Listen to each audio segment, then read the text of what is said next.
a big deal for me. Things that I thought were a big deal. You weren't a guy that went to work in suits. I wanted a guy that worked in suits. No, I did not, because I dated somebody like that, and that was not, I'm not into it. You love comics and cartoons and cool things and games and all this other fun stuff that's a part of $1 billion industry, and I didn't honestly really know much about it. I knew about cars, but I didn't know about comics and superheroes, and before Marvel became really Marvel, like that was Ladies, get you a nerd. Nerd. I didn't realize I wanted a nerd. A nerd is so cool. So neat. You're going to spend money on this instead of going to a strip club or taking girls on dates. That is grand. You want to do this? Have a good time. So anyways, I realize that I am a better person in this relationship with you. And I look back and I think if I had settled with somebody that wasn't the right fit for me, and I know I wasn't the right fit for them, we would have both settled, even if that person didn't feel like they were settling, and I would have been a different person. I don't think I would have liked the person that I would have been in some of those old relationships. And that's not because I'm change and I alter. No, it's because you're a different person with different people, and you should want to be with someone who makes you a better you, or you want to be a better you. Anyways. No, and I love what you said. I was at that point before you, especially what I see on social media, so this battle between men and women. I thought females were trash. I just did. Because so many of them were trash to you. Yeah. And you really, although you're kind of a little bit of an asshole, you really are a freaking super nice guy. You really are a very nice guy. And I think where that came from, because I'm that rare guy, and this is not me being cocky. It's just a rare thing I felt. Like one of our movies that we like to watch. Was it too strong? Did I make it too strong for you? It's cool. I made my wife a drink. And Horrible Boss is the first one. He's like, he always wanted to be a husband. And I always felt that way. I just wanted to be a husband. I wanted to have a girl to love and just write notes and letters. And after so many times being young, and I mean, I had a few little young girlfriends when I was with junior high or whatever. But I mean, that's nothing really serious. But it's like, I saw the things when I was trying to be nice so much, I didn't get the reward that I wanted. And the reward for me was not the mushu. It was just having a girl to like and call my own. And be affectionate back. Yeah. To... Back and forth, like ping pong. That's what I want. Now, I had some girls in the past. It was cool. We had, it's fine. But with you, right before you, it was just like, damn, I felt like I was settling. And I told you earlier, it's like a lot of people settle. And it's not settling like it's down talking. A lot of females will take it as that's a negative. Where us, it's kind of like, no, I'm just saying. You settle, you think women nag. Men are supposed to have their man cave. They hang out with the boys. The woman goes on their trips. All that. No, I didn't want that. I wanted something more. So that's why I didn't work with the other girl. Well, the settling is like the nagging of this, where you come in, when you come in here. That I did not want to go through that. I wanted a relationship where it could be drama free. It ain't a bunch of jealousy. Leave me the fuck alone. I'm doing this. Stop thinking what I do is weird. Yes, I buy toys. It was so much stuff. But I think and I say men and women, we get into some relationships. Some of them end up being toxic, and it can't just be one-sided. Sometimes we allow the toxicity. I know my bad relationship, I allowed way too much stuff. So it is Well, that's what I mean by the fault. settling. You kind of I settled.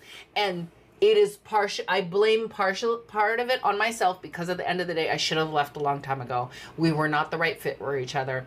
That person wasn't ready to be in a relationship when they wanted to be transparent. An 18-year-old girl who had no opinion and was like, oh, you're the cutest thing ever in the world.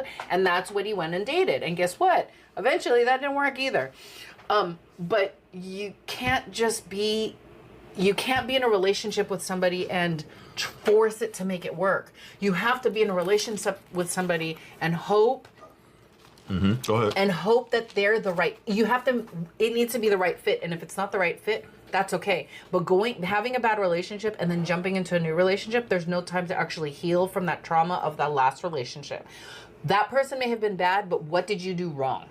We did something wrong. You were in a bad relationship before, right? You did something wrong. What did you do? Whatever you did, whether it was allowing bad behavior, allowing them to treat you a certain way, ignoring them doing cheaty stuff, whatever that is, you allowed it. For better or for worse, you allowed it. I allowed some bad behaviors. we have to heal from it. So when you get into the next relationship, you're not bringing all that baggage Yeah. and saying, where are you going? What's happening? What's this? What are you doing? That's bad behavior Yeah. from a past relationship. That's not cool. You need to move on. Now I want you to read that out. That's why. Okay. So you The gave meat me of it. something. Yeah. Okay. So pretty much this is, I'm gonna have my wife read this. What makes a relationship great? Okay. A relationship that fosters self-expansion will make you want to be a better person. It helps you increase your knowledge, build skills, enhance your capabilities, and broaden your perspectives. And that is like your entire worldview, right? Mm-hmm. So what does that mean? Got it. So this is what this means to me. So the feeling safe with you, everything. Before you, I was different. I just was different. I was still a nice guy. And like you pointed out, yeah, I was a little bit of a jerk. But I figured that being the nice guy, you finish last. Even though I'm still a nice guy, technically, I got you. But I wasn't a pushover. I was very picky. Everything. I didn't put up. Go ahead. No, What? and I appreciate that you weren't a pushover, because I was in a relationship with someone who was so sweet and kind that they never gave me an adverse opinion. And the thing I needed from somebody is someone that would I need someone to tell me when I'm wrong too, because I'm going to tell you when you're wrong. I need you to tell me when you're wrong, instead of being so scared to say anything because you don't want to hurt my fragile ego. I can take it if you deliver it the right way. And we need to be, this is where we talk about being equals. Emotionally, we need to be equals. Mm-hmm. I'm never going to be your equal. You're a ginormous man. Physically, I'm never going to be your equal. You are big. I am not. I'm smaller than you. I'm not tiny. But I'm never going to be your equal in that sense. But we can be equals emotionally. And if being equals emotionally means that you're going to tell me when I'm wrong just as much as you're going to tell me when I'm doing something right, and vice versa. You need that from me, and I needed that from you, and that was huge. Sorry, I'm talking too much. No, you're freaking not. Okay, so don't you think I'm a bit of a pushover for you now? In the right ways. Okay.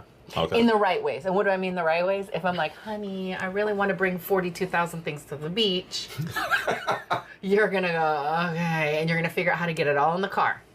And you're going to be, I can hear you huffing and puffing, but you're going to figure it out, and you tell me to leave you alone, and you figure out how to bring all the crap I want to bring to the beach, because I want to bring all the stuff to the beach. But you are not a pushover when it comes to if I'm rude to you, if I'm disrespectful to you, if I miss something, if I forget something, you're going to tell me, you're going to call me out. You're going to call me on my shit, but you do it the right way. You're not going to cuss at me out. You're not going to talk down to me in front of our kids. We don't even do that behind the kids' back. I don't understand what they're elephants. We have 3 elephants in the house.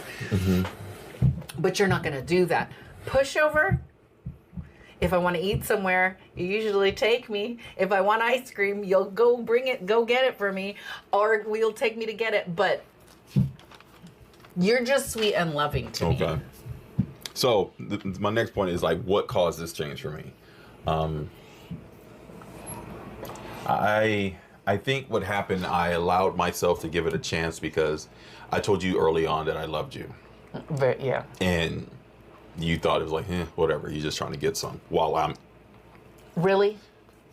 We were actually doing the deed when I said it the first time. And she kind of like, And I'm like, bitch, I'm already in it. What the fuck? It ain't like I'm trying to say it to get it. I'm in it. You want a sandwich? Hell yes. Hell yes, I'm going to make you a sandwich. Why wouldn't I make you a sandwich?